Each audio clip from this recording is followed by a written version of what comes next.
ஆனா அவங்களுக்கு இப்ப கூட சமூக ஊடகத்துல ஒரு வீடியோ வந்துட்டு இருக்கு.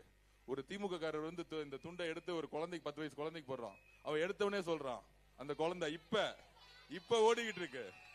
இப்ப இன்ஸ்டாகிராம்லயும் ஃபுல்லா யூடியூப்லயும் ஓடிட்டு இருக்கு. அந்த பையன் மேல பண்டி மேல உட்காந்துட்டு நான் டிஎம்கே இல்ல டிவிகே அப்படின்னு சொல்றது யாருன்னா 10 வயசு பையன். அதுக்கு டிஎம்கே கவுன்சிலர் அவன்கிட்ட பேசுறாரு, நானும் நீனும் அரசியல்ல பேசி போட்டி வச்சுக்கலாமான்னு கேட்க அந்த பையன் நான் ரெடி என்கிறான். என்ன அரசியல் மாற்றம்! 10 வயசு பையன் அரசியல் பேசுற அளவுக்கு இன்னைக்கு வந்து எங்க தலைவர் விஜய் அண்ணா வந்து யோசிக்க வச்சிருக்காருன்னா சமூகத்துல எவ்வளவு பெரிய மாற்றம் இது.